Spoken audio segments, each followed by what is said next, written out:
Hi everyone, before we get into this week's episode, I just wanted to give a quick shout out to our lovely friend Holly Matthews. You may have seen her on Lorraine last week, which was very exciting, but she's bringing her Be Weird live event to Newcastle very soon. It's next weekend. I'm going to be there with my fragrance business, and honestly, it's such a great day. You're going to leave feeling so positive and inspired. So if you want to come along, check out Holly's link in our bio on our Instagram page at I am Holly Matthews. It's got all of the event details there, location, ticket details, so please check that out. But now on to this week's episode, and it's another lovely chat with a lady called Gina Trick. Now Gina is an online business and AI strategist whose northeast roots stretch from a little village near Hexham all the way to our home in North Gosforth, where she lives now. And we talk all about her journey from flipping houses, managing hotels, to even building a thriving online business. Gina's story is all about carving your own path, following your gut, following your passion, which I just love. We talk about the ups and the downs of self-employment, how to use AI in a way that actually feels and sounds human. She's even trained hers to speak Geordie, which I find fascinating. There's plenty of laughs. There's a little bit of Newcastle United gossip as well if you stick around to the very end, and we have a great chat about that northeast work ethic as well that I think we all know about. So grab a cuppa, settle in and dive into this week's episode with Gina Trick. Enjoy.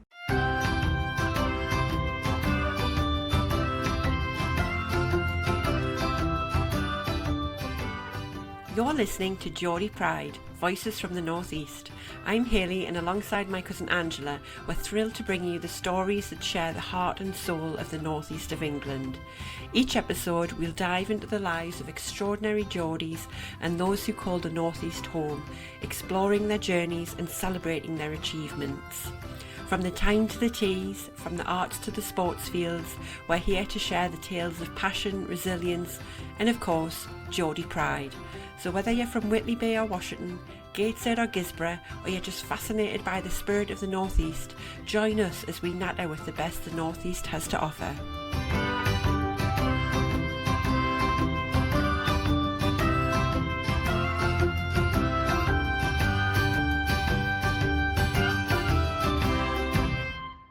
Hi Gina, welcome to the show. Thank you for joining us. Do you want to tell us a little bit about yourself, what you do and where you're from in the Northeast? So I am Gina Trick. I'm an online business and AI strategist. And I've lived all over the Northeast. I'm a bit of a mover. So originally from Humshoff, if anybody recognises that, just north of Hexham. So grew up there.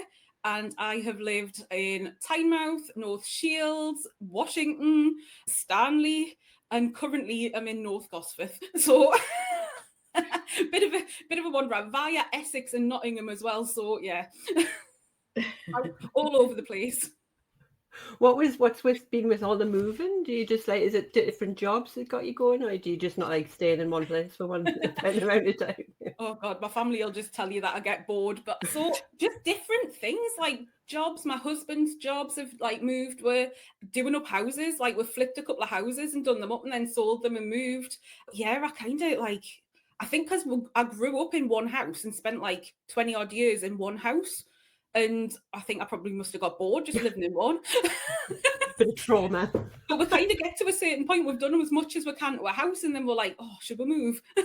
It's really bad. You decorated each of the rooms, so you just think, well, what do we do now? I'm a bit bored. My husband's just literally built a garden office. He got it, he ordered it, and it came in 300 bits, and I'm not even joking. It's the biggest jigsaw you've ever seen in your life. And he's just built that, and now he's like, what do I do now? Oh yes, I want a garden office. I've got quite a big garden and I don't do anything with it. I can't garden for the life of me. I can't keep all the plants I've got in the house are plastic. Can't keep anything living. Well, my children are all right, and me dogs and me cat. I'm all right with them, but probably because I'm forced to. But yeah, plants I just can't get away with. But I would like to just at least put a garden office in my garden, so at least I've got something in there rather than just a mound of grass, which is slowly getting higher and higher. I would just say get somebody to build it for you, because oh my God, it was a job and a half. He reckoned he'd get it done in kind of a weekend. It took him 5 weekends. I was Oh, just no. sick of my life, and he's like, I just want to do this. And it's not like, he's got solar panels for it and all sorts, man. I'm just like, oh my God. I was just, You can come round mine again. oh, it's like, it's a proper man cave, but he works at home as well. So it's where he works from now, but he wanted somewhere to go instead of being in the house. So I was just like, all right, okay, let him do it. Yeah. It's about your hair anyway. So Gina, tell us a little bit about what you do for a living. So, like I say, online business and AI strategist, and loads of people will just be like, what? Or bored, yawn. But basically, I started my very first business 20 years ago this year, which makes me feel like so old, it's unreal. And I've had different businesses like over the last 20 years, but 7 years ago is when I became like a coach, I said. But I don't really like the word coach because people like, do you know what I mean? They expect you just to ask them loads of questions, whereas I was like helping people more find sort of the ways that works and stuff. So then I decided to like get my certification to be a strategist because I'm very logically minded. So I've always been like that. I'm very kind of, do you know what I mean? I like numbers, I like data, I like to kind of play with things and know how they work. And so I was like, a strategist definitely works best. So it's like for online service providers is who I work with. So if you think other coaches, VAs, like OBMs, like anybody that's got like a business that's online really, and I help them to figure out what will work for them. So loads of people, you know, when you see people advertising and they're going, oh, this is going to work. And if you buy this, it's like guaranteed that you'll make $5,000 every month and things. And I'm like, it doesn't work like that because every strategy works, but not every strategy works for every person. And like, so I kind of get to know people's like their personalities, their values, like what their strengths are, what they actually enjoy doing. Because what's the point in having a business if you don't enjoy it? And then what we do is we fit them to strategies rather than strategies that, you know what I mean? It's like, what will work for them, what they're going to enjoy. And then once we know that, we're bringing AI just to speed things up, to save them time. But it's always like a human first approach to AI. So I always go like all the back end stuff, things that like people won't notice whether you're doing it or not. That's where you bring AI in to speed things up and save your time and make things a lot easier. But you still keep those human touch points in your business because that's what differentiates every business now because everybody can use AI. So it's kind of bringing those two things together to make sure that they're building a business they actually enjoy and one that gives them what they want. Because everybody talks about like time freedom and, you know, having this lifestyle and things. But anybody that runs a business knows that, like, you know, you can work 90 hours a week and still not get everything done. So it's trying to get that balance. So it's, yeah, so I've been doing that like for 7 years now. Obviously not with AI. AI's only been around for the last couple of years. But yeah, I really, really love it because you can just see, like when you're working with people that are struggling and then suddenly have that like light bulb moment and breakthrough and they're like, oh my God, this is like, actually, I can do this, I can enjoy it. Like the difference is unreal. So that's it, basically in a nutshell. I think it's like what you said there kind of rang true to me because I've been in the online business world for like since about 2018. That's when I became self-employed. And I think I wasted years doing exactly what you said. Like a bit of a, is it like the moth where you're going from one thing to the other? Syndrome. Yeah, exactly. And I was just like, oh, that sounds like a good idea. Oh, I could do that. I could do that. And then I would try and like I wasted so much time and money on these programs from people that promised all this stuff. And like now it's one of those things when I look back and I'm like, damn it, like if only I'd known. But I think I think everyone who owns a business has to go through that stage of just trying lots of things and not necessarily getting anything from it. And I think that helps you realize what you want, what you don't. And I think it's like exactly what you said. You then realize that it's not a case of one strategy fits all. It's like you've got to work out what it is that's unique to you, why are you different, how do you want to do it. And like, because whatever works for Sandra down the road isn't necessarily going to work for you. So you've got to find that kind of niche that you like and that you want, because I aim to, and I know because Angela's self-employed as well, like I don't ever want to go back to being bloody employed. I want to stay here for a long time, and I've managed it for like about 8 years now. So hopefully I can keep it going, but you've got to enjoy it. Yeah. Like Why would you work for yourself if you're not going to enjoy it? But loads of people, like, you see this like 5K month, 10K month, have a 6K, like, like a 6-figure business. And I'm like, not everybody wants that. And I get so sick of those prices being put everywhere. So I try really hard not to put figures on, because some people come to me and they're like, well, this was what my corporate wage was. If I can make that amount of money, but work 20, 25 hours a week instead, so I'm around, I can do the school runs, or, I can travel, whatever it is. Some of them, that's all they want. They're not after the big money. They're after just that time. Whereas other people will come to us and they're like, well, actually, at the minute, I'd love like £5,000 a month. That's what we can work to. When I'm there, I might want more. I might just be happy with that. And other people come to us and go, I really want that 7-figure business. And I'm like, everybody's different. And that's why, like, the strategies will be different depending on what we're aiming for. So like when somebody comes along and goes, this is going to solve your problem. And it's like, well, probably 50% of the people that sign up will finish the course if you're lucky. Because at the minute, if it's a evergreen course, it's more like 17%. If it's an actual, like, a turn up and live teaching course, it's anywhere between 40 and 50% of people will finish it. And then out of those, less than half of those it'll probably actually work for, because it won't align with how they work. Because when it's sold to them, it's all this shiny thing that's going to work. But actually, when you look at what's included, there's some of that stuff, what you're going to do, or you're actually going to follow through on it. So I actually wrote an AI prompt that I've been given to people to help them before buying a project, or like signing up to a course or working with somebody. They can use this prompt, stick in like either the sales page or the information about it, and it talks them through step by step whether it'll actually be right for them. And it asks them a question at a time to make sure, like, is it actually what they need at the minute? Is it going to work for them? Is it aligned with their goals, with their business strategy, like, and all of those? And honestly, people have been like, why the hell? And I'm like, this is what AI can do for you. But they're like, you've just saved me thousands, because I was going to sign up for this thing. And now I know that years ago, I'd be a millionaire by now. And you're just like, what?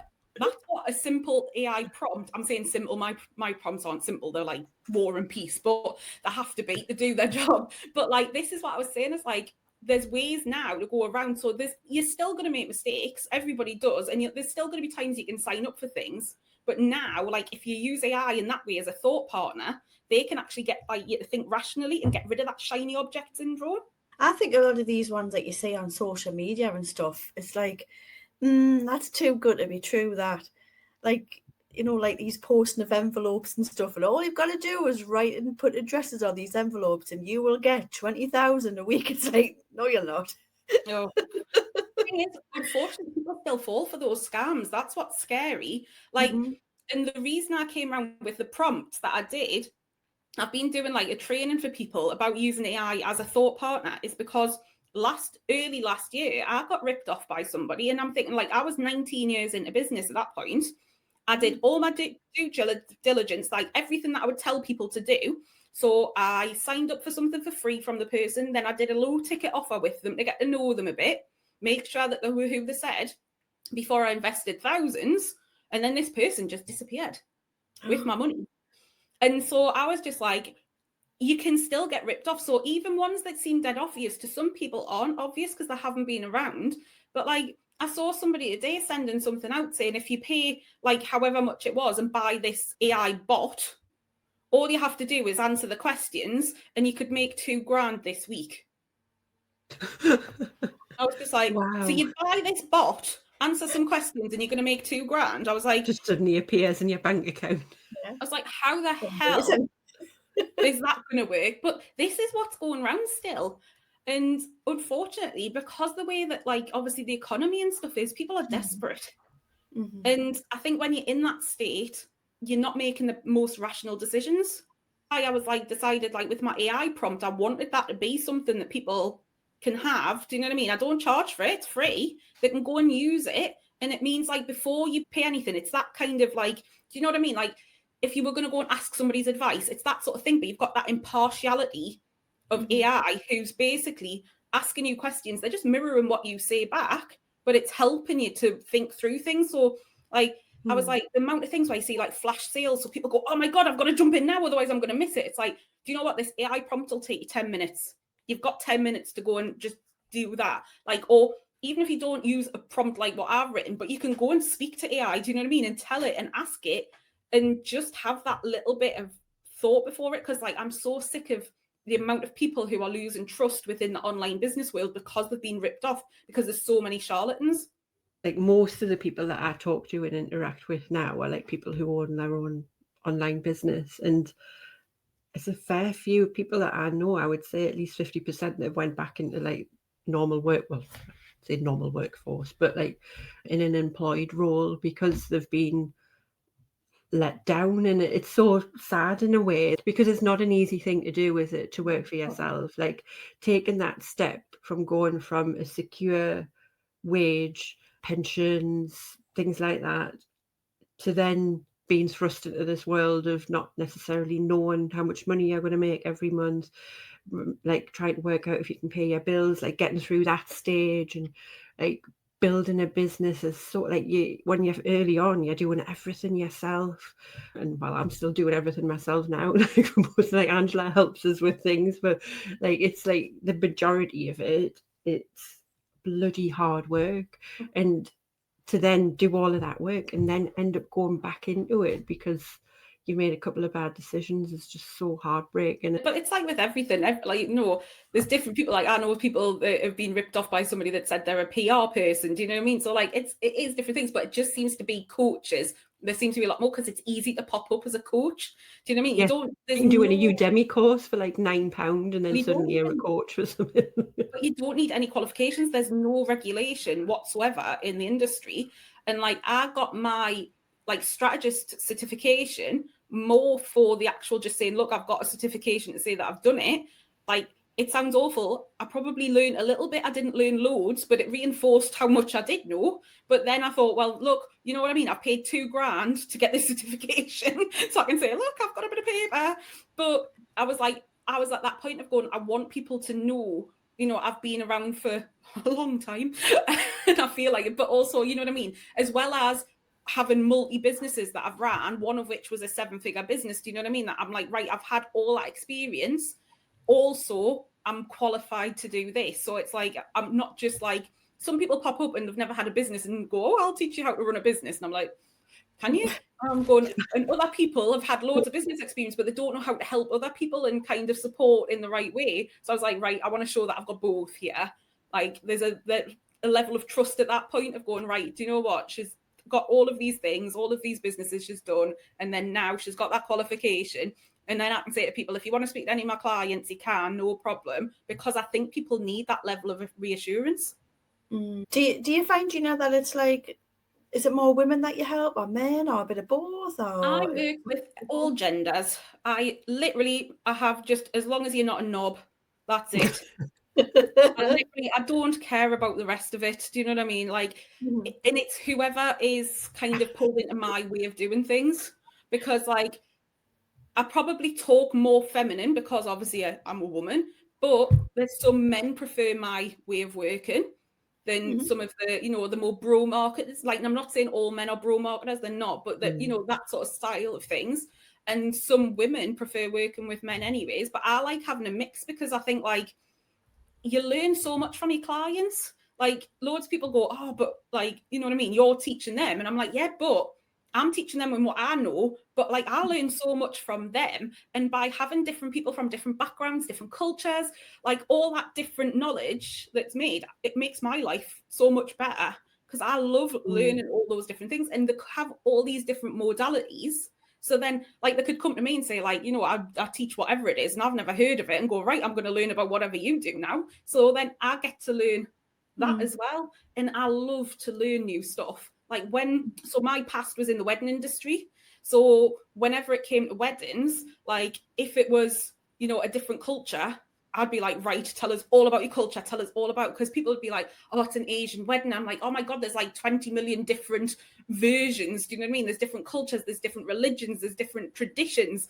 Like I want to know all of this stuff. Whereas other people were just like, oh God, it's going to be hard work. I'm like, oh, let me in. Like, give me all the information, like let me learn, let me know. Because like I did 2 Bangladeshi weddings, one of which the bride spent the whole time smiling in the middle of photos, The other one, she didn't ever look at the camera. She always had to look down, and she couldn't smile on her wedding day. Now, you would think, oh, well, they're both Bangladeshi, but it was different cultures from different villages and different areas. And I was like, how interesting. Do you know what I mean? And things. And so other people were always just like, oh, but I'm just so curious about people. I love psychology. I love like what drives people. I like their stories and that individuality. So for me, the more mixed, the more kind of background stories, like I just love working with different people. So I always said, I'm never going to say I work with men or women or, do you know what I mean, non-binary people. It's just whoever is drawn to me and who likes my way of doing things and, you know, the way that I speak. I do OBM work, and so I work with so many different business owners, and it's so nice. Like, just like I feel like I know more than the average person about a lot of different things because of my different clients and what they work in. Like, I've got some clients who do fashion design. I've got some who do EFT as a therapy. I've got just like loads of different types, and it's just so nice to be able to kind of just be in little worlds for little pockets of time. It's like for like 2 hours a day, I might be doing something completely different. I might be doing a bit of PR, and then 2 hours after that, I'll be doing some kind of mental health work. And it's just like, it's so refreshing to just be doing something different. But you know, when you just think, how lucky are you though that you get paid, but also you're getting paid to learn from these people as well, really, when you think about it. Because as much, like I say, as I'm teaching them what I know, I've got to learn about them and what they do. And I'm like, oh my God, what a privilege, like that I actually get paid to do this. Like, and you know, when you're just like, it is so nice. And like, as much as people think, oh, well, coaches, like coaches, do you know what I mean? Blah, blah, blah. Like, I've got such a mixed group of clients that have got so many different modalities. And like one of them I hadn't even heard of before I started working with her. And you know, when you're just like, this is what I like. So when people say, who do you work with? That's why I say basically online service providers, because it is that wide. If you've got a business that's online and you provide a service, I can help you, because it's, no matter what your modality is, it's the same sort of setup, if you know what I mean, like as in like what we need to do. Because I'm very much like a case of I keep business simple. Like you need to be able to build an audience. You need an offer that somebody actually wants to buy, and you need to be able to sell it. Do you know what I mean? It's that simple. So if you think it doesn't matter what you do, that's what we're working on, is those things. So that's why I like just having that. And like when people were like, niche down, I was just like, no, I am not. Well, some people it works really well for because of what they do, and it's like it fits, but other people it doesn't. And I was like, I'm not going to niche. I'm going to say what I actually fix, what I do, rather than niche into who I help. Because I was just like, I'm sorry, but if I start going down that route, I'm like, it's going to be against everything that I go for. But I have helped other people successfully niche when it works for them. Because like I say, some people it's great. Other people, it's just like, it's like putting them in a box, and it's the worst thing you can do to them. Yeah, I don't like being put in a box. I hate it. Nah. So where do you think this entrepreneurial spirit came from? Is it like something you always wanted to do when you were little, when you were growing up in the North? Oh God. So I grew up, like I say, Humsoft. And for people that don't know it, it's this tiny little village. It's north of Hexham. And like when I grew up, there was no buses on a Sunday. Like literally you got, the first bus was like 7:15 in the morning, and the last one, it was 5:15 at night. So do you know what I mean? Like yeah, exactly. So like you were just stuck in the middle of nowhere the whole time. And so growing up, I didn't actually want to do anything for a living. All I knew is I needed to make money to buy a car. That was my whole thing. I just need a car. All I wanted to do was drive. So on my 17th birthday at 10 o'clock in the morning, I had a 2-hour driving lesson because I was just so like, I need to escape this place. So I got into uni when I finished school, but I decided to defer. And so I got my first job, which was an apprentice at $6,000 a year. I was like, how I afforded a car on $6,000 a year, I do not know. But anyways, so I worked in hotels, and I worked my way up through hotels. And at 25, I became a hotel manager. But no matter what I achieved, like whatever I was doing, I was like, why am I miserable? Why am I not happy? Like other people were like, oh, you're doing so well and you're doing really well in your career. And I was just like, God, like who the hell came up with the idea that you have to ask when you can have your holidays? Like who came up with the idea that you only get 4 weeks off, like, and tell you have to be here between those hours and you've got no choice about it? I was like, this is not. But you know, when you're just like, I just don't fit. And like all these other people were like dead happy. Like my friends were just like, oh, it's just life, it's fine. And I was like, what's wrong with this? Like, is there something actually wrong with me? Like, why am I not happy when everybody else is? And so I beat myself up. But at 25, I was just like, right, I have had enough of this. Like, I can't do it. So I packed in my hotel management job. I got a job at Egger. So Egger's a big chipboard factory at Hexham where like it employs 90% of Hexham. And I got a job doing admin there so that I was working through the day. And I was like, I'm going to set my own business up. And everybody that I knew looked at it as like I had 5 heads. They were just like, what the hell? Like nobody had a business. Nobody knew, you know, they were like, why are you packing your career in? I had zero support from anyone. And I was just like, I'm doing this. So back then there was like a little, I mean, you've got a business factory and things now, but there was like this little place in Hexham that was like a business centre. And I walked in there and was just like, hello, 25 years old. I just want to set a business up, please. Thinking that they'd just laugh us out the door. And they were actually really helpful. Helped us get some grants and things, helped us with business planning. And I was just like, oh, this is good, this. So that's when I met people, obviously, that had their own businesses. And I started to feel like I actually fit into this world. Like, I'm not the only one that feels like this and that felt like, corporate world and having a day job and things just was like the worst thing in the world. And I started to go, this is actually where I'm meant to be. These are my people. And I think like, this is probably controversial to some people, but I think 99% of entrepreneurs are on the spectrum somewhere because we don't fit into normal life. And we're probably not diagnosed, but most of us are on there somewhere. Like I have autistic tendencies and I know I have. I'm very because I'm very logical minded, you know what I mean? Like I go down a rabbit hole. I'm very fixated on things. I'm very particular, like off on a tangent, but I've got something called ARFID, which is a sensory food disorder. And I'm very funny with smells, tastes, textures. And that's like on the spectrum. I was 42 when I was diagnosed with that. So like all of that. But I think like when you're in the like business world and you meet all these people who are ADHD or autistic or anywhere, you know what I mean? They've got all these different things on the spectrum. And you're actually like, this is where I fit in because it's all right to be weird. It's all right not to be like the norm. Do you know what I mean? And not to conform to what you're meant to do. And so I just went off on, but I was a bit weird as well because I never wanted kids. So like I always like people were like, oh, you're not going to do the normal thing of like, settle down, get married, have kids and all that. I was like, no, don't want kids. So like I've pushed,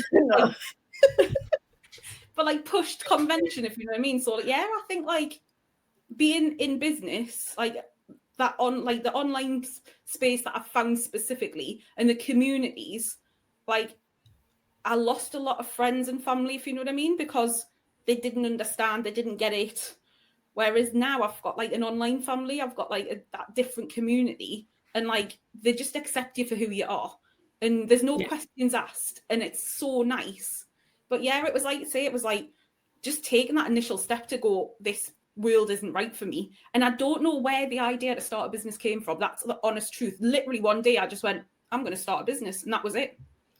I had a similar thing actually because I was in corporate, but I was in like quite a long time. I got a bit stuck and I always said, even from starting, I would be like, I don't like this. I want to own my own business. I don't know what I want to do, but I want to just own my own business. And it was something that was just always there. And I don't know why, where it came from or what it was, who put it there. But it was just, I knew that wasn't the world for me. I don't know whether it was just me being a bit more blindfolded when you're in corporate, but I always felt like I couldn't see other people owning their own business. So I was like, well, how the hell am I going to do it? But then when I'd done it, like this whole new world kind of appeared. And I'm just like, where have all of you people been? Like, there's so many of you now. Like, and I know obviously like it's probably bigger now than it was 10 years ago. It's a little bit easier. We've got access to a lot more things.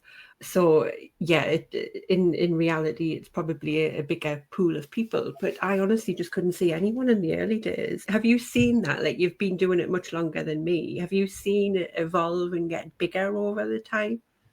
Yeah, and connection, because obviously, so if you think 2005, there was no smartphones. Smartphones hadn't been invented. The iPhone didn't exist in 2005.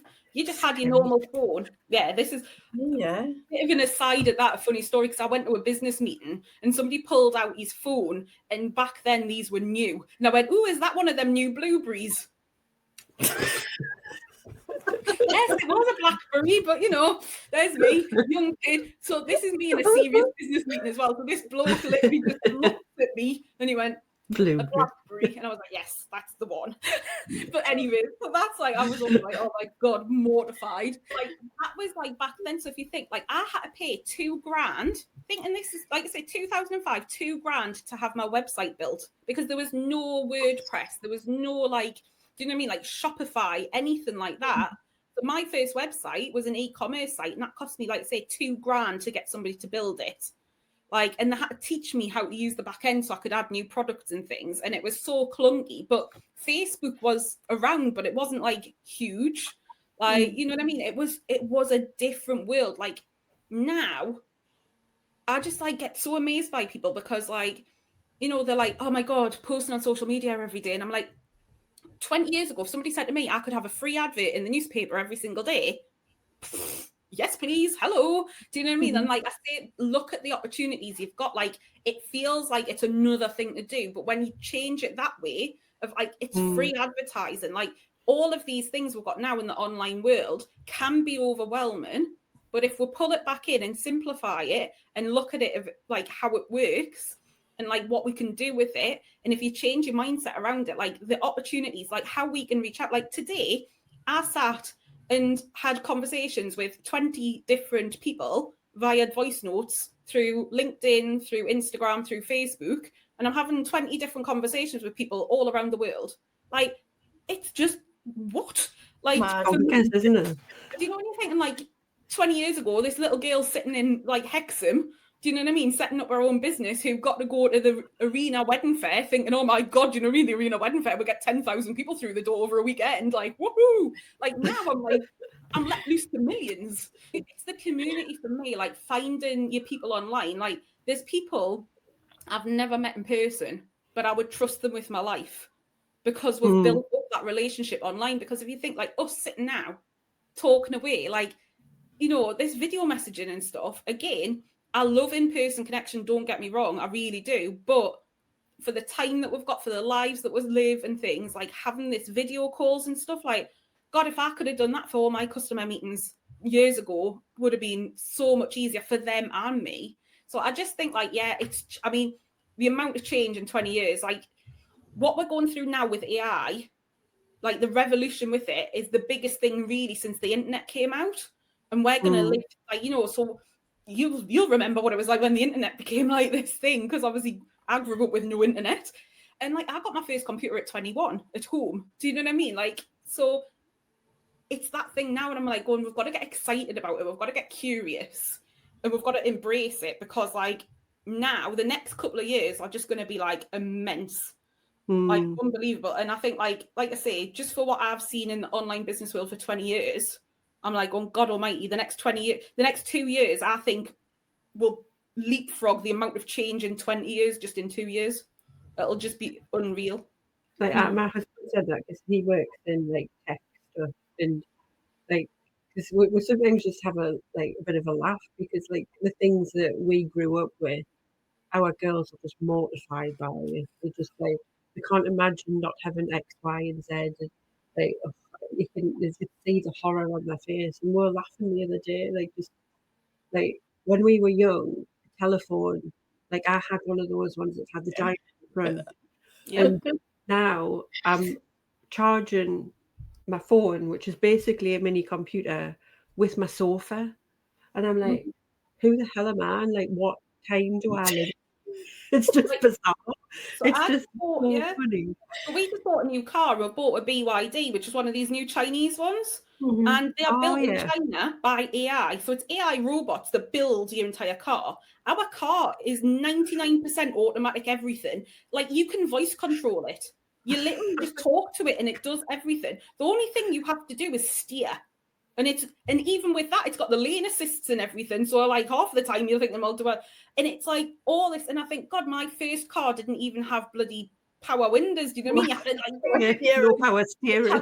no power steering. It had, honestly, it was like a little goldfish bowl. It was a Kia, but Kia before Kia was fashionable. It was this little square box. And like, I just think, oh my God, like the differences with things. And then it blows my mind that all these little robots built our car, that there was very little human interaction. Do you know what I mean? That built that car. And like I say, it just does everything.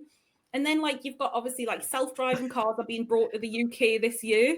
You've got robots out in like China who are doing housekeeping duties. So they're changing beds, they're doing dishes. Like, you're just like, where are we going to be next year? Because like all of this stuff is just like, you know, can you remember iRobot?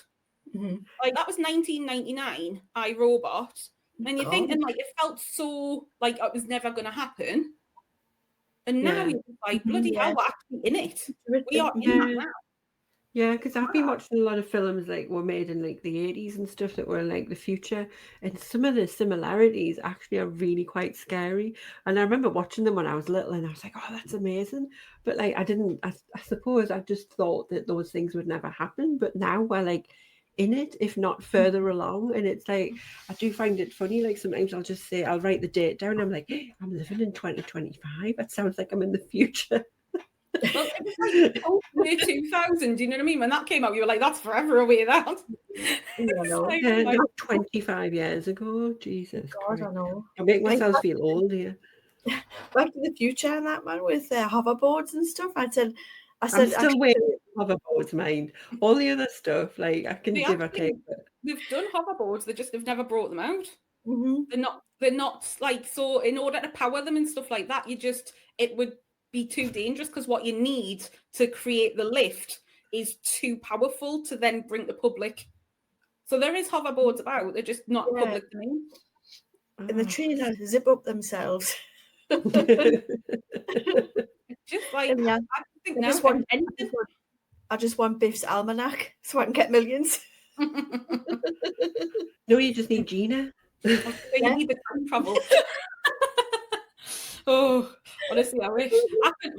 I've helped people make quite a bit of money, so it's I'm kind of like, I stopped playing the lottery and stuff like that, because I went, you know what? It's like, you're more likely to be able to make your own money than you are win it, and you've got more control over it. And so like, it is a possibility. I've seen people, like, I always say to people, just remember it's going to take a while. Like, you're never going to get overnight. But I've seen people literally kind of spend 2-3 years really building their business, and then go from making like 20-30 grand a year in their third or fourth year to going and hitting like 500 grand in year 5.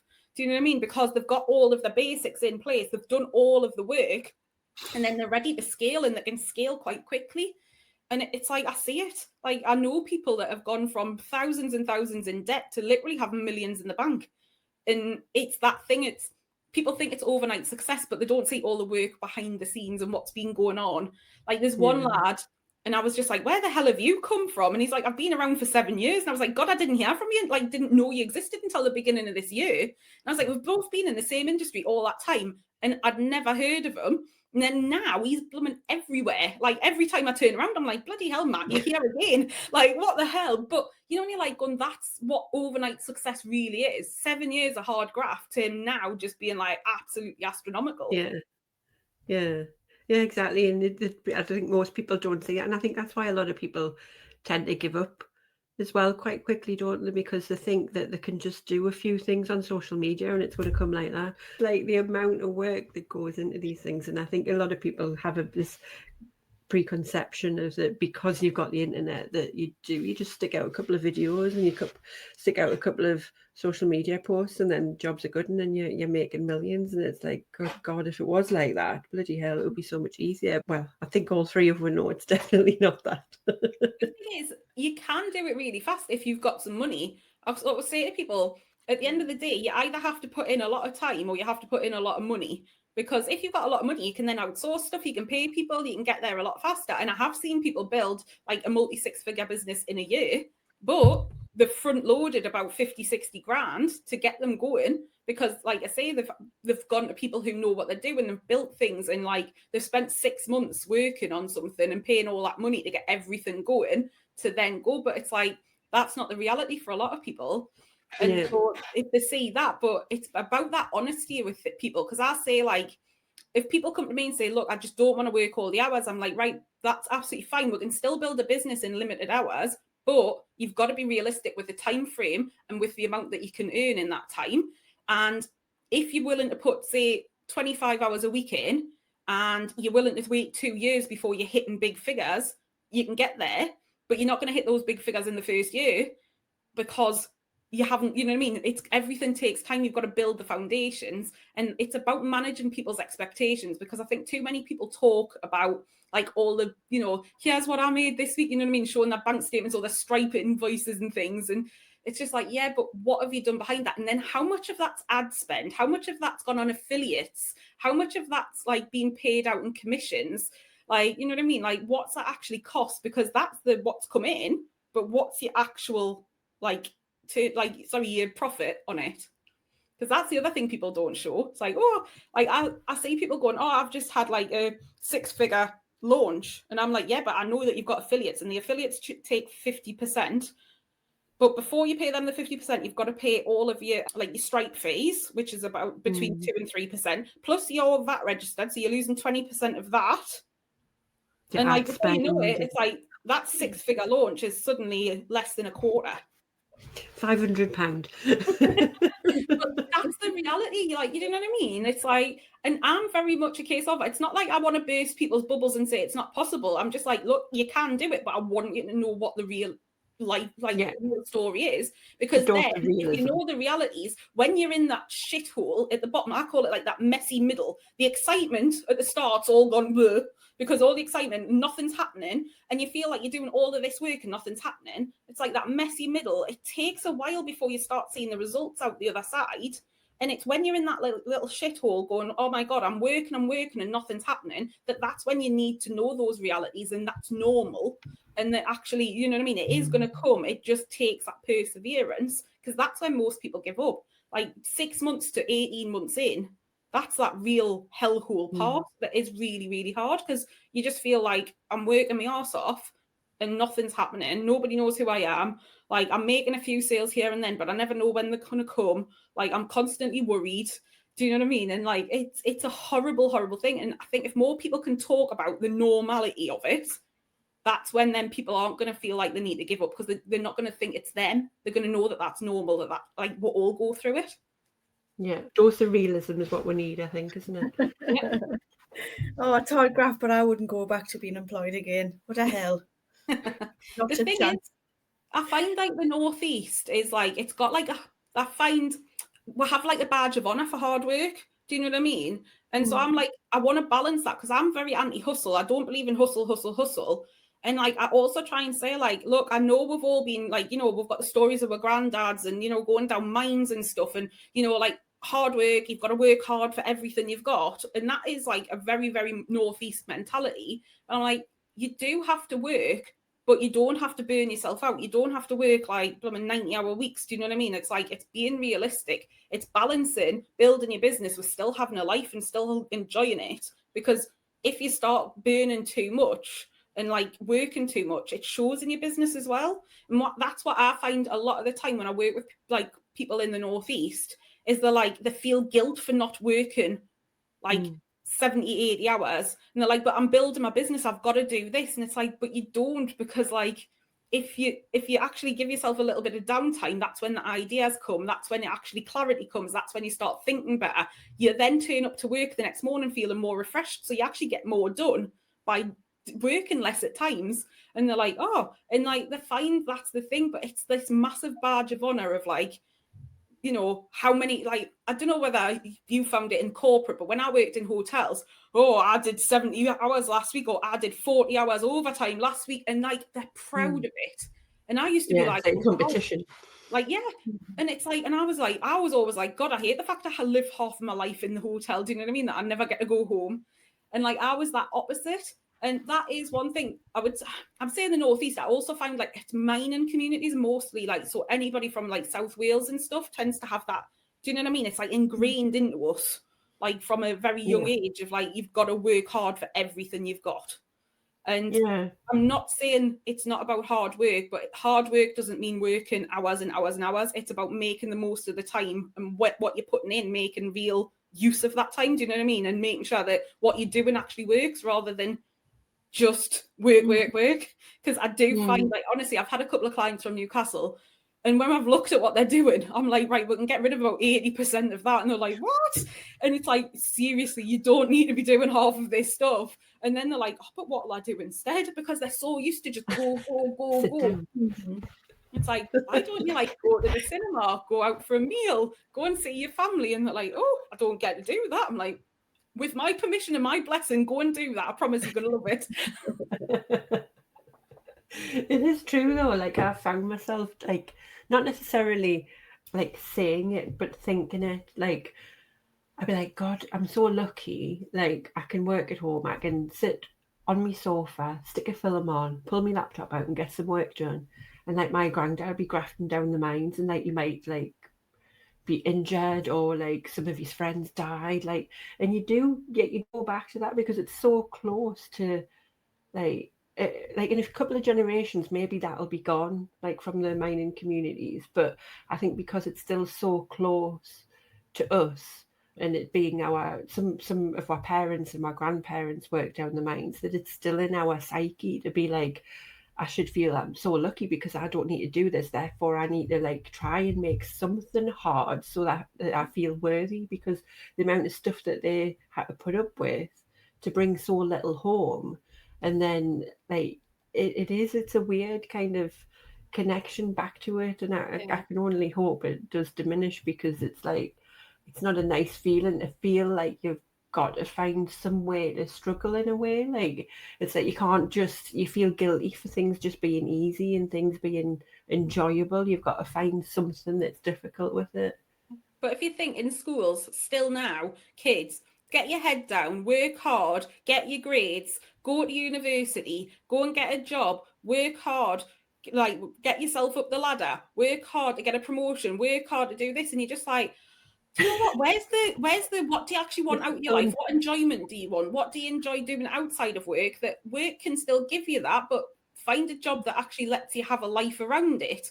Like, and if you don't want to go for promotion after promotion after promotion, that's all right as well. If you don't want to go to uni and you want a different job, like career path, that's all right. If you don't want a career and you want to have your own business, or, you know, some people who are literally just happy to get a job at Tesco's or wherever and sit on the checkouts and make enough money for them to have the lifestyle that they want, like, everything's all right. I hate this, like, what gets fed into kids now of like, you've got to follow this path. And I'm just like, and if you don't want to do that path, there's something wrong with you. And I'm like, no, like, I'm not saying don't try and get good grades, but like, so many kids, academics just doesn't work for them.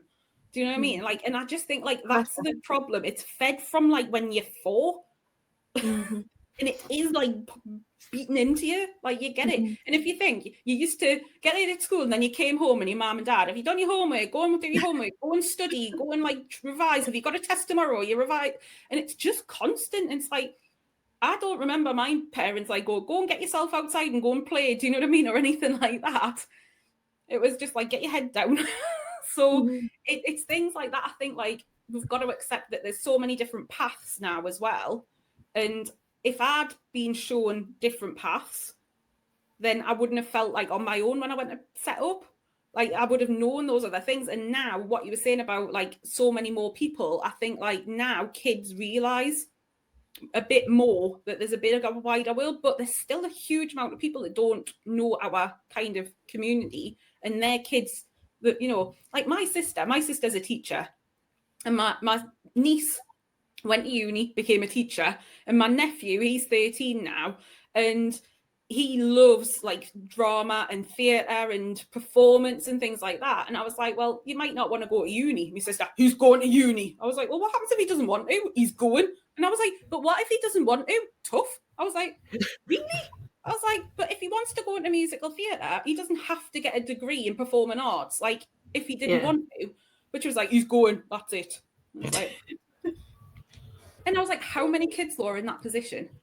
Yeah, my husband was like that. He's known people that have been forced down the university route, where he didn't go to university. He'd done like apprenticeships and things like that. And actually, in some instances, he's like higher up the career ladder than them. So like, it really depending on what career you're wanting to do, like what are your interests, what are your likes, what do you enjoy learning about.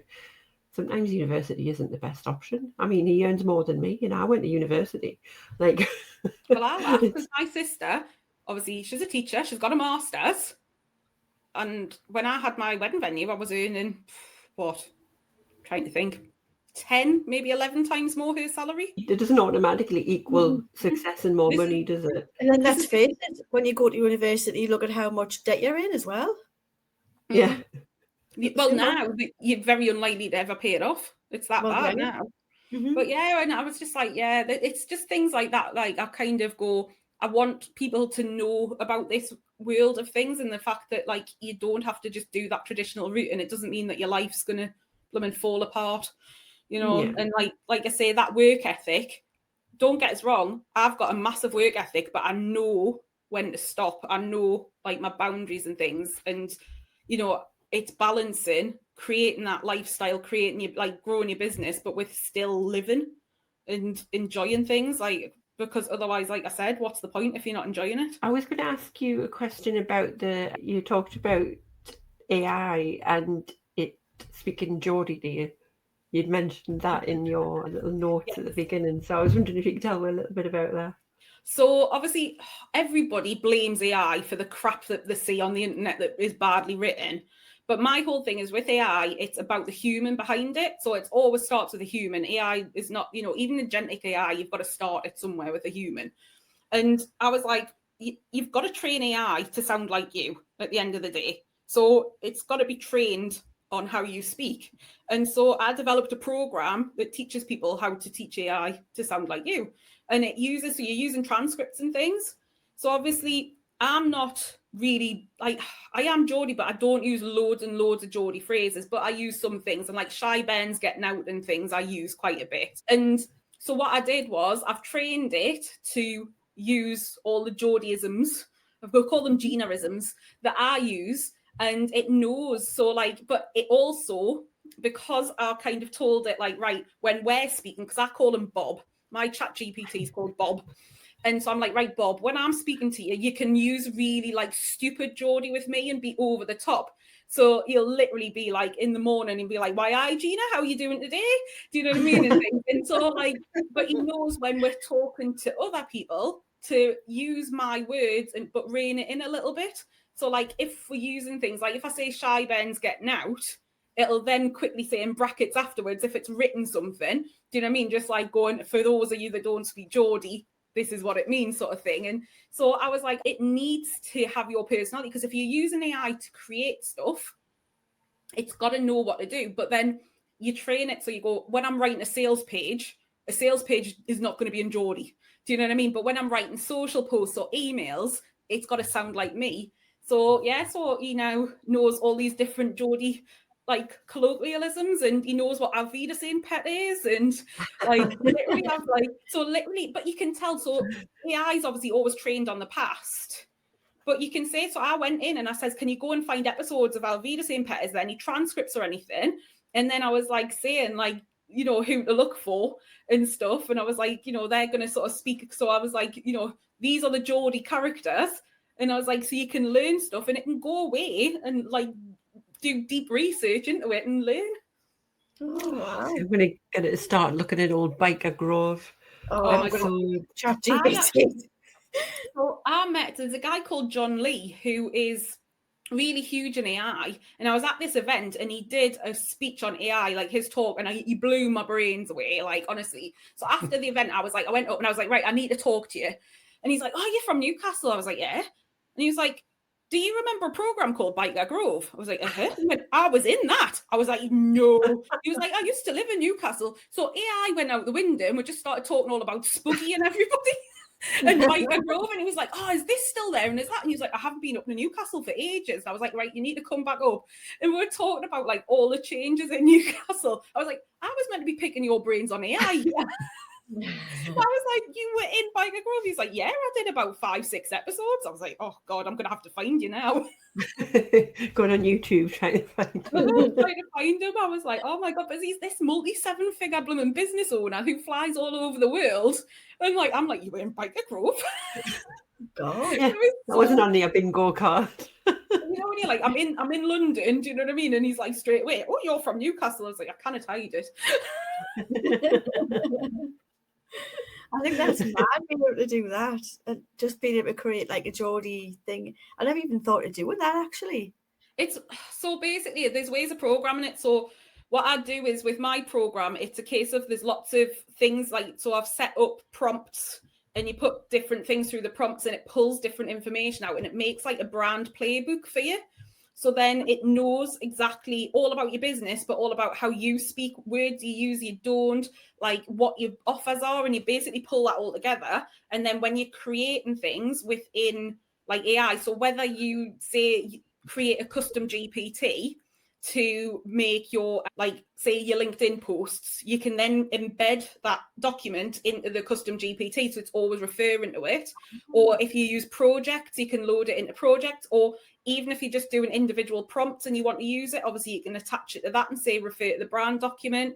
If you're making like workflows, so like when you use the AI workflows, you can run it through. So like whenever it makes anything, it can run through that to check off your brand.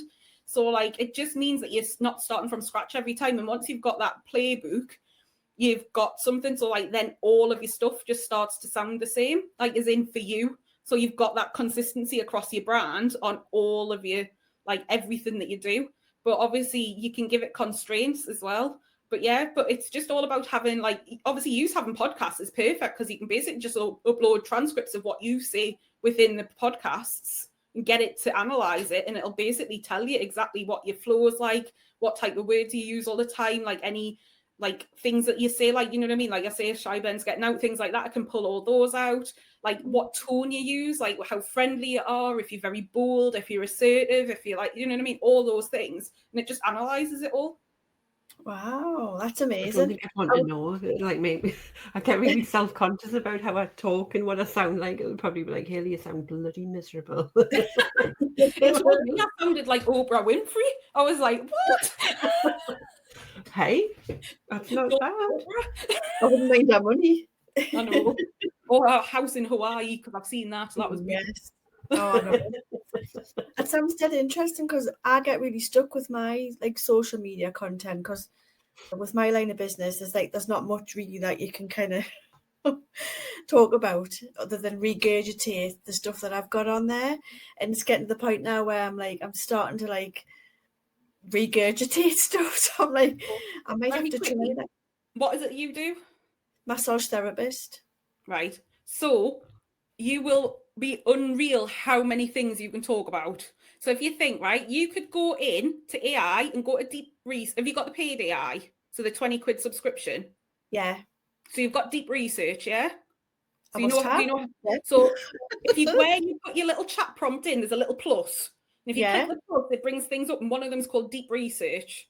And if you go into there, you could say, right, I'm a massage therapist. This is what I do. Can you find me 10 hot topics that's happening within my industry this month that's been in the news, that's being talked about? What's the hot topics? And it can bring you up 10 things that is going on within massage therapy in the UK at the minute, all these hot topics. And then there you go. There's easily a couple of weeks content for you. Oh, nice one. Or if you've got posts that have done really well, you can get a post that's done really well. You can go to AI saying, this post's one of my best performing ones. I want to repurpose this post. Can you put a new spin on it and rewrite it so that it's still given kind of similar information that's up to date, but write it in a different way so that then it can because at the end of the day, we do regurgitate a lot of stuff, but you can just ask it to repurpose it for you. Right. I never thought of doing that. My brain doesn't work like that, you see. This is the strategist, is it just like literally I automatically go like with everybody, it's like, right, what's your business? And then I can come up with like 1,000 ideas in about 5 seconds of things that you can do. This is what I do all the time, and people are just like, how? And I'm just I'm gonna have to contact you, Gina. I might need your help. I can literally things like that are so like I say, don't get stuck on ideas. We can get you loads of ideas. Great, I'll be in touch with you, Gina. You don't need your version of Bob, you just need Gina. I just need Gina, yeah. One of my clients calls us Yoda. She's just like, Oprah, Yoda. I know. She was like, I'm not saying you're green and wrinkly, but you've got so much knowledge. And I was like, I'm not taking it as an insult. You need it should be Oracle. You're the Oracle. That's better. It was just one day, she was just like, no, you're Yoda. I was like, excellent. It's like green, wrinkly, and hairy. As long as you don't talk like Yoda, like back to front. Oh God, do you know what? I never watched Star Wars until I met my husband. So like literally I've never ever watched it, and now I've only watched them once. It's his favorite thing, and he puts it on. I'm like, right, I'm away. I was like, this is not for me. Oh no, it's like true crime, gritty true crime, yes. Star Wars, no. Like I say, I'm psychology, criminology, and all of that. So true crime. I read like books that have been written by like past detectives. One that I read is like he's a passport like court reporter. So like he knows all of the things that happened, but they write like obviously books all on true crime. And like LJ Ross, have you heard of LJ Ross? Yeah. The Northeast one. So like read we all of her books. Podcast. Come on. We need her on the podcast. Yeah, well, I've read all of her books and that. So yeah, anything true crime. Like I'm watching 24 Hours in Police Custody at the minute.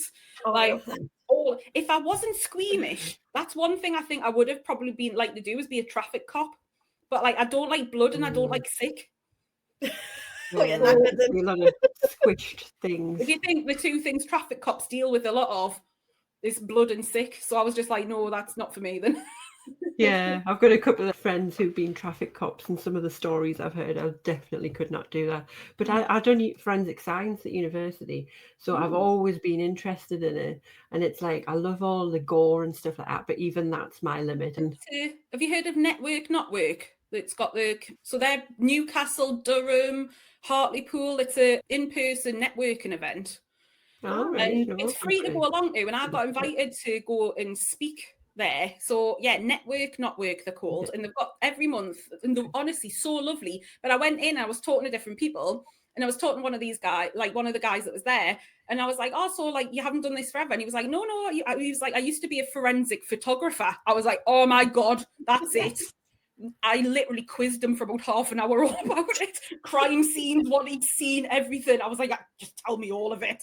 I was like, literally, people were coming over going, what are you talking about? It was like, true crime. And they were just like, what? I was like, at a business event. I'm like, yeah, sod everything else. I was like, I need to know 30 years as a forensic photographer. I was like, I need to know this.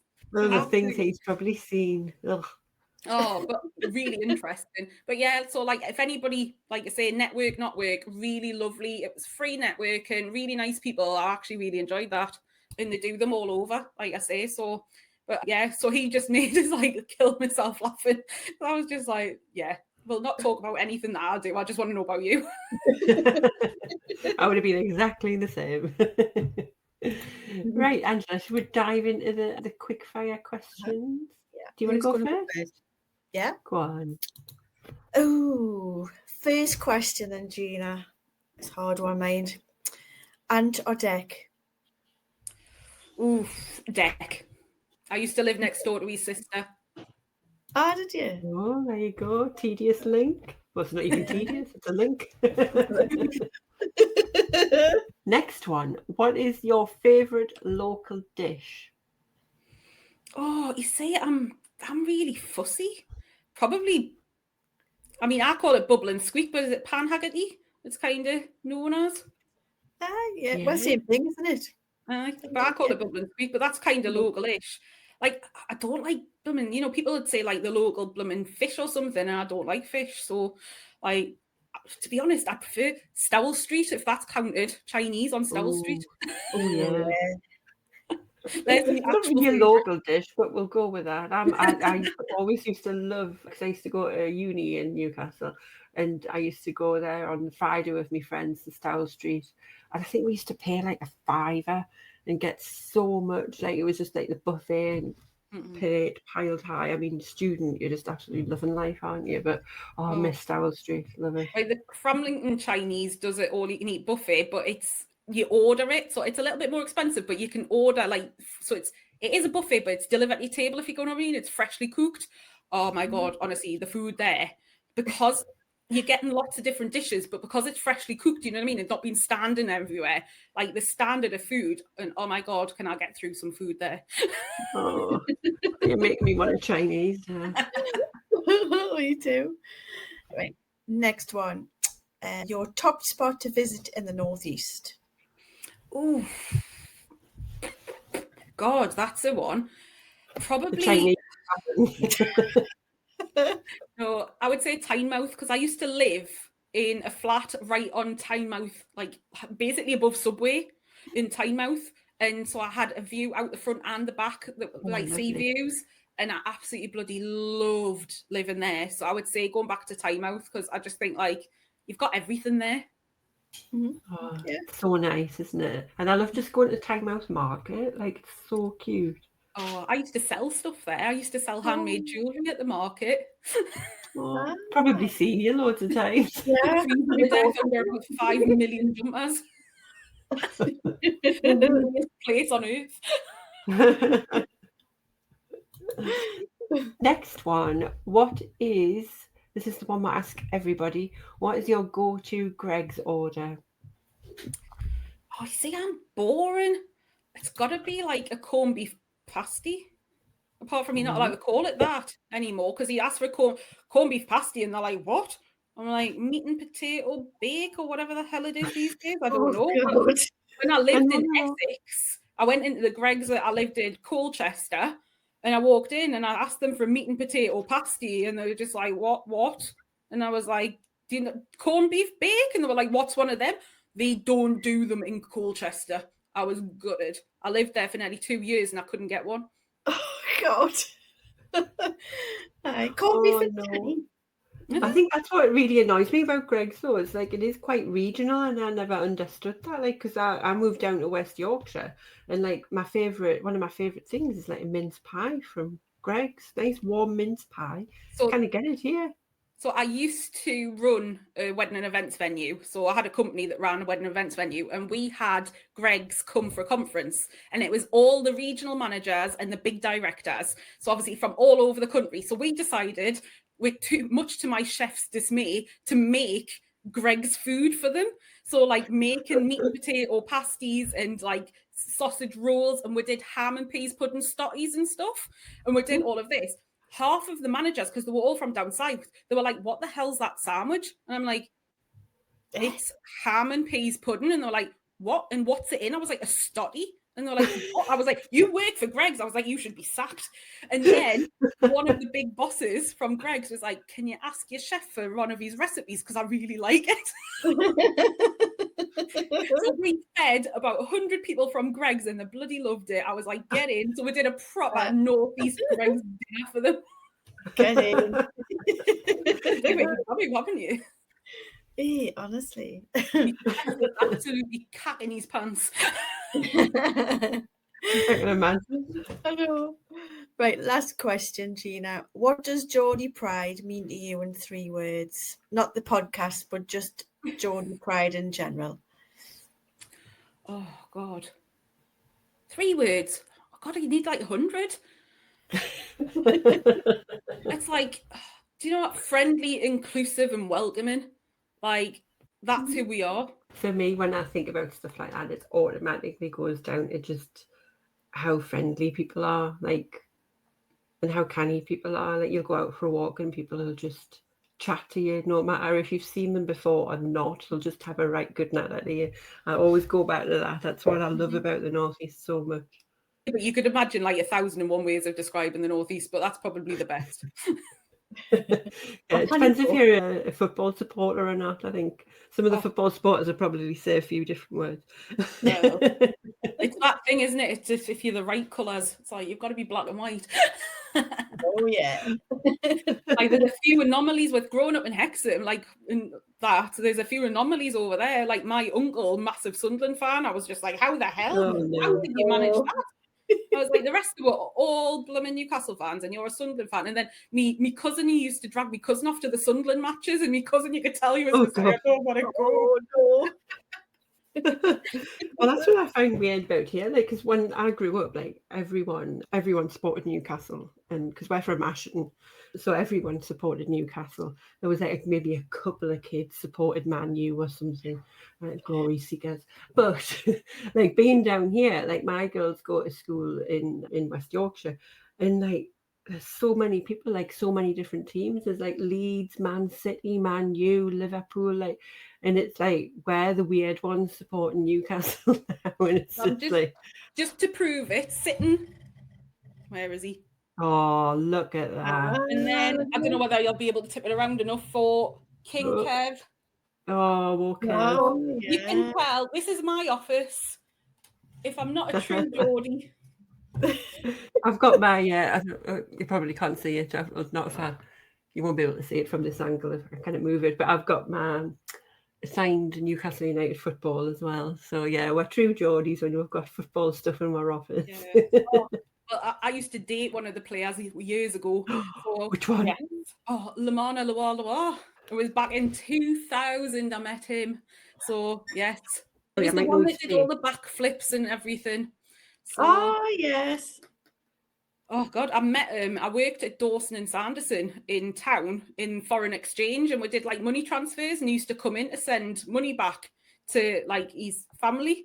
And he came in, and they said, like when I started working there, they said, "Oh, we'll get some footballers." And I was like, "All right." And I was I'm not really into fame. Like I just don't really get the whole thing. And so I was just like, "All right." So he came in one day and like sent some money. And then he came back the next day, and my boss was like, "He's never been in 2 days before." I was just like, all right. They were like, he normally comes in like once a week, if that. And I was just like, all right.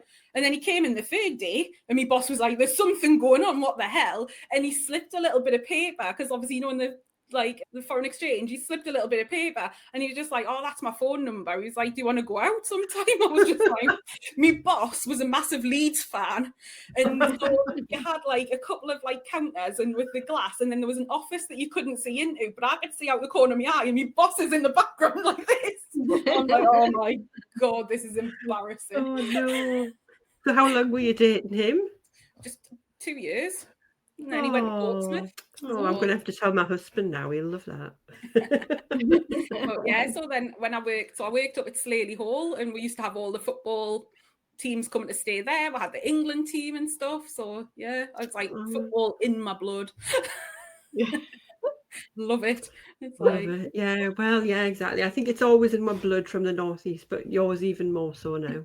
It's one of those, like I say, it's like it was an experience. One that I would say, like, loads of people were like, you still drive like your car and stuff. And I was like, yeah, I drove his car when I was with him, but then I would just have mine. And I was like, I didn't like some of the way some of the wives and girlfriends and stuff went on, like their attitudes and stuff. Like I'd be out on the actual terraces, like cheering on, and they'd just be sat inside, like not really caring what was happening on the pitch and stuff. And I'd be like, what the hell? Like, yeah. And but that was like kind of, I was just like, I wasn't dating him for who he was. Do you know what I mean? It was like, I really didn't really, but he was quite different in the fact, like he left because he wasn't getting enough games. And he was like, I would prefer to get like £1,000 a week and play every single week than I think he was on like 15 grand a week at that time. And he was like, I'm getting 15 grand a week and I'm sitting on the bench most of the time. And he's like, I get to come on for like 10, 15 minutes. And he was like, I just want to play. So when Portsmouth put like obviously offered for him, he was like, I'm going to get to play more down there. But yeah, he said that he would have just preferred to get paid a lot less and play the game. Then he wasn't like materialistic and stuff. So yeah, that was the difference with him. Like there was a few of them like that though that were more down to earth. There was a few that weren't at all like they were a bit knobbish. But yeah, it was like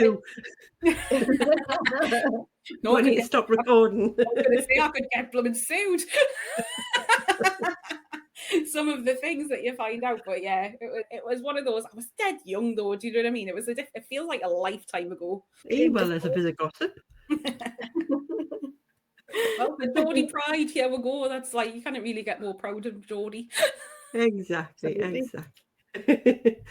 Right, so thank you so much for joining us. Before we let you go, is there anything that you want to share, any events or anything, or do you just want to share your website, social media, just so anyone can find you? Yeah, so obviously with my name, Gina Trick, LinkedIn, you can find us quite easily because there's not many of us. So I'm on LinkedIn, I'm Gina Trick Strategist on Instagram. I am on Facebook, but I don't do loads on Facebook, to be quite honest. So you can find us on those. I'm just ginatrick.com is my website, but I'm very honest, it's not very up to date at the minute. It needs loads of loads of updating.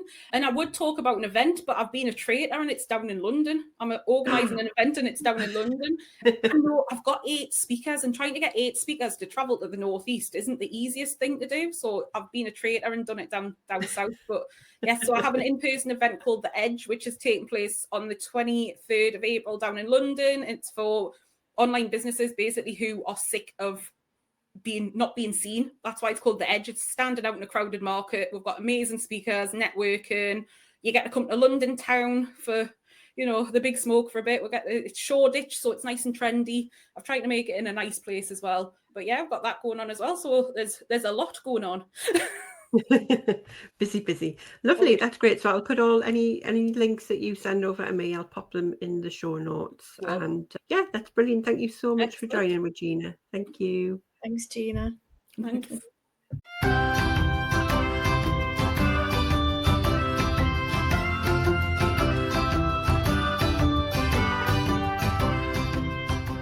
Thanks so much for listening. If you've enjoyed this episode and you'd like to help support Geordie Pride further, then don't forget to subscribe, share it with others, post about it on social media, or leave a rating and review. To catch all the latest from us, you can follow us on Instagram @Geordie Pride. Until next time, keep that Geordie Pride shining bright.